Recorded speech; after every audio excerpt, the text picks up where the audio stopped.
Bonjour et bienvenue sur ce nouvel épisode de l'écriture d'un roman. Alors maintenant vous connaissez le concept, rentrons directement dans le vif du sujet. Bonne écoute à vous. Le vendredi 7 août 2020, j'ai une amie qui m'a parlé de quelqu'un qui est professeur de français, qui pourrait éventuellement lire mon texte. Et comme justement je me plaignais de ne pas avoir de relecteur masculin, j'ai peut-être lui envoyé là, après que j'ai fini ce retravail sur les intentions de mes personnages avec toutes les imperfections qu'il y a. Mais tant pis, j'ai pas le temps de relire tout avant de lui envoyer, sinon quand il me fera des retours, ça sera peut-être trop tard. J'ai repris à la page 150 ce matin et là, retour en arrière puisque j'ai changé une scène de place et je suis de retour à la page 137. C'est un petit peu frustrant, j'avais l'impression que j'allais vers la fin pour finalement retourner en arrière. Mais il me semble que cette scène a plus sa place à l'endroit où je l'ai remise. Ça répond à la problématique que je rencontrais, où je trouvais qu'il y avait tout un passage où je n'évoquais plus la réalisation du film.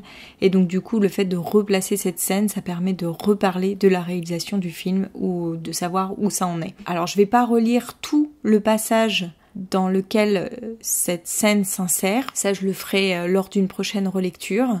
Je vais continuer à avancer sur les intentions de mes personnages parce que c'est vraiment la priorité actuelle. Et je verrai ensuite si ça s'insère bien dans le bloc dans lequel je l'ai mis. J'ai essayé déjà de voir en relisant les intentions de mes personnages autour de cette scène. Ça me semble plutôt correspondre. J'ai beaucoup discuté avec une amie qui vient de finir la lecture de mon roman et ça a débloqué pas mal de choses. Et notamment, c'est qu'il faut que je recentre mon propos. J'ai trop tendance à m'éparpiller, à vouloir parler de plein de choses en même temps. Il faut vraiment que je sache de quelle histoire je veux parler. Il faut que je me base là-dessus pour raconter toute mon histoire. À force de discuter, il y a un nouveau début qui a surgi et qui est beaucoup plus pertinent par rapport aux propos que je veux développer dans le cours de mon texte. Alors elle pense que je suis peut-être hors sujet par rapport au concours de l'héroïne engagée. Mais pour une raison que je ne peux pas dévoiler ici, je ne peux pas participer à l'héroïne romantique.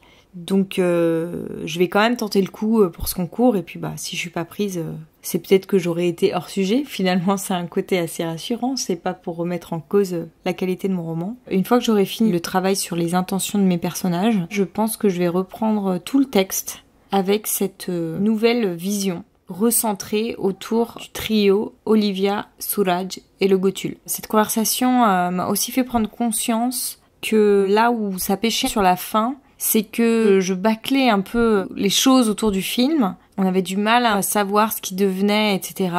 On est tellement focalisé sur la relation entre Olivia et Suraj qu'on en oublie pourquoi elle est venue en Inde. Et ça manque au lecteur. Bref, je suis très fatiguée ce soir. J'arrive pas du tout à me concentrer, j'avais envie de m'y remettre après cette discussion hyper riche autour de mon livre, mais là, impossible, j'ai envie de dormir. Donc je pense que je vais m'arrêter là pour aujourd'hui, j'ai quand même travaillé plus de 4 heures, c'est pas mal. Et puis je reprendrai demain à la fraîche, ça sera peut-être plus efficace. Le samedi 8 août 2020. Alors aujourd'hui, tout en continuant à travailler sur les intentions et les sentiments cachés de mes personnages, je suis en train de recentrer le texte autour du Gotul parce que en discutant hier, on a mis en exergue le fait que ce qui reliait Suraj et Olivia, c'était le Gotul. En fait, j'ai envie de parler de toutes les expériences que moi-même j'ai pu vivre en Inde qui me semblent un peu extraordinaires par rapport au quotidien qu'on peut connaître en France, etc. J'ai envie de parler de ma découverte du Gotul. Je sais énormément de choses sur le Gotul. J'ai appris énormément de choses quand moi j'étais là-bas et j'en retranscris une part dérisoire dans mon roman alors que ça vaudrait vraiment le coup de tirer la corde de tout ce que je connais, de le mettre un peu plus en lumière parce que ça expliquerait beaucoup plus de choses, on comprendrait sans doute mieux pourquoi Olivia veut partir en Inde, qu'est-ce qui l'intéresse dans cette tradition et puis je frustrerais moins mon lecteur parce qu'en fait les retours que j'ai souvent, en tous les cas de ces deux amis qui ont lu ce livre, même aussi de mes bêta-lecteurs qui me connaissent pas, c'est qu'ils sont frustrés de pas en apprendre plus sur le Gotul. Donc je pense qu'il faut que je donne beaucoup plus autour de cette tradition. C'est aussi ce qui fait l'originalité de mon livre, c'est-à-dire que c'est pas juste une histoire d'amour entre une Française et un Indien, c'est aussi cette histoire d'amour se construit autour d'une tradition. Et c'est ça qu'il faut que j'exploite le plus et au mieux. Donc là, de nouveau, j'ai augmenté mon nombre de signes. Mais bon, je m'inquiète pas trop pour ça parce que je sais qu'il y a des scènes qui vont disparaître. Je sais que je vais quand même gagner 4-5 pages une fois que j'aurai fait disparaître ces scènes. Là, je viens d'en écrire une nouvelle, justement par rapport à cette problématique que je rencontre, donc qui a rallongé mon texte de 2 bonnes pages. Hier, j'en étais à 627 000 caractères. Aujourd'hui, j'en suis à 10 000 de plus, c'est-à-dire 638 000. Voilà, ça évolue vite, mais je sais que en avançant sur le texte, je vais le réduire à nouveau. C'est quand même hallucinant que je sois encore à la construction de mon histoire, que j'ai toujours pas déterminé quelle était l'intrigue finale. Mais c'est là-dessus que j'ai des grosses difficultés. Je pense qu'encore une fois, comme je le disais au départ, le plan n'est pas si inutile que ça. Il peut vraiment permettre de canaliser son histoire. Mais en fait, moi, je suis un peu comme ça. J'ai tendance à m'éparpiller dans la vie et tout. Et donc, ça se ressent dans mon livre. Et je pense que c'est aussi le défaut de beaucoup d'auteurs débutants, c'est qu'on a envie de tout mettre dans ce premier roman. Comme si ça allait être le seul qu'on allait écrire. C'est quand même flagrant quand je vois les passages que j'ai coupés, les chapitres que j'ai coupés. J'ai plus de 300 pages de texte que j'ai élagué de mon texte original, quoi. Donc c'est énorme déjà le travail de coupe que j'ai fait. Et puis c'est pas fini.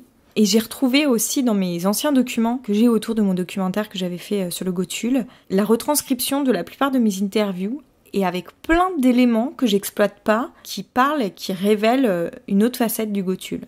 Non seulement ils apparaissent pas dans mon film, mais ils apparaissent pas non plus dans mon histoire.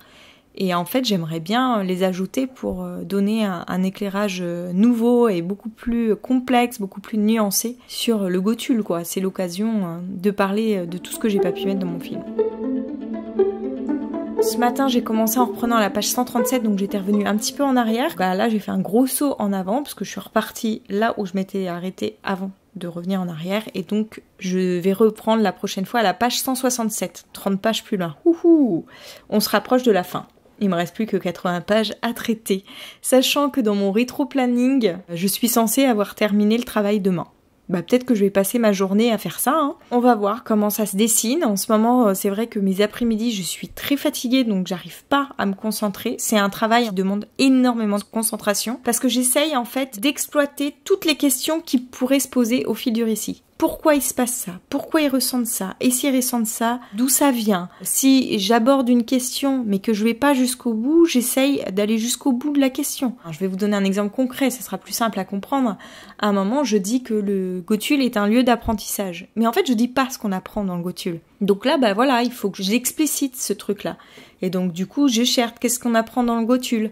Et puis en même temps, j'ai pas envie de tout livrer en bloc à ce moment-là. J'essaye de l'amener par petites touches. C'est tout ce travail-là que je fais pour qu'il y ait aucune incohérence, aucune question qui subsiste auquel je ne réponds pas. En tous les cas, que moi j'ai les réponses. Je vais peut-être pas tout livrer en bloc dans mon texte, mais que moi je sache de quoi je parle et puis que je le sous-entende au minimum dans mon texte en fait. Tout ça pour en revenir au fait que c'est un travail qui demande énormément de concentration. Et donc j'ai besoin d'être en forme pour le faire. C'est pour ça que je profite de mes matinées où je suis à fond dessus. Mais mes après-midi, c'est plus compliqué de travailler là-dessus, quoi. Pour pallier à ça, dans l'après-midi, j'ai commencé un nouveau livre que je voulais lire depuis longtemps, qui est L'écriture de Stephen King, où il parle justement de son rapport à l'écriture, où j'espère pouvoir piocher quelques petites pistes de travail. Donc si jamais il y a des choses qui me viennent, je les partagerai avec vous. Hier, j'ai noté 2 petites choses. Déjà, il dit que il faut enlever tout mot inutile. Alors je comprends le concept, mais j'ai l'impression que si on enlève tout mot inutile, on peut vite se retrouver avec un texte avec une langue assez pauvre. Je pense que ça, faut arriver à doser. Comme j'ai pas l'expérience, c'est compliqué pour moi de doser pour le moment, et je sais que les auteurs débutants, c'est un peu aussi leur difficulté, c'est qu'ils ont tendance à vouloir faire des belles phrases, hyper alambiquées, pour montrer qu'ils savent écrire et tout, mais du coup, en fait, des fois, ça perd un peu de son sens, et puis c'est un peu l'auteur qui se regarde écrire. Donc ça, il faut éviter ce travers, mais bon, c'est compliqué quand on n'a pas l'expérience. Et une autre chose qu'il dit aussi, c'est que quand il y a une personne qui croit en nous, son partenaire de vie par exemple, ça permet d'être suffisant pour nous-mêmes croire en nous. Et moi j'ai de la chance parce que mon mari croit en moi. Et je pense que c'est important que l'entourage nous fasse confiance. C'est toujours difficile quand on se lance dans l'écriture de se sentir légitime à écrire et de prendre le temps pour ça, quitte à empiéter sur d'autres parts de notre vie qui sont tout aussi importantes aux yeux des autres. Il y a tellement d'appelés et peu d'élus qu'on se dit mais pourquoi nous, on serait publié plus qu'un autre? Donc pourquoi perdre du temps avec ça? Mais en fait, si on n'essaye pas, on pourra jamais savoir si on peut être publié. Il faut essayer pour se donner les moyens. Et puis, il faut pas faire qu'essayer, il faut persévérer, en fait. Il y a que ceux qui persévèrent qui finissent un jour par être publiés. Stephen King, d'ailleurs, il en parle dans son livre. Il dit qu'il accroche à un crochet dans sa chambre toutes les lettres de refus qu'il reçoit des maisons d'édition. C'est typique, c'est qu'il a persévéré à un moment pour en arriver là où il est aujourd'hui. Et donc ça, c'est un peu compliqué à gérer avec l'entourage, qui a du mal à comprendre, parce que c'est une activité hyper chronophage et qui rapporte pas d'argent. Et comme on a tendance à privilégier le côté matériel de la vie, on comprend pas qu'on puisse perdre autant de temps à écrire. C'est pour ça que l'entourage, je pense qu'il est important. Moi, en tous les cas, si j'ai mis tant de temps à me mettre à l'écriture, c'est justement parce qu'il y avait ce souci de légitimité et le fait que j'y croyais pas, quoi. Donc je cherchais même pas à essayer. C'était pas possible. Mais je pense que je suis pas la seule dans ce cas-là, hein. On va s'arrêter là pour aujourd'hui et je vous donne rendez-vous mercredi prochain pour un nouvel épisode. Si vous avez aimé, n'hésitez pas à vous abonner au podcast ou même à le partager autour de vous. Et pour échanger avec moi, ça se passe toujours sur Instagram où vous me retrouverez sous le nom d'Aurélie Horner. À bientôt!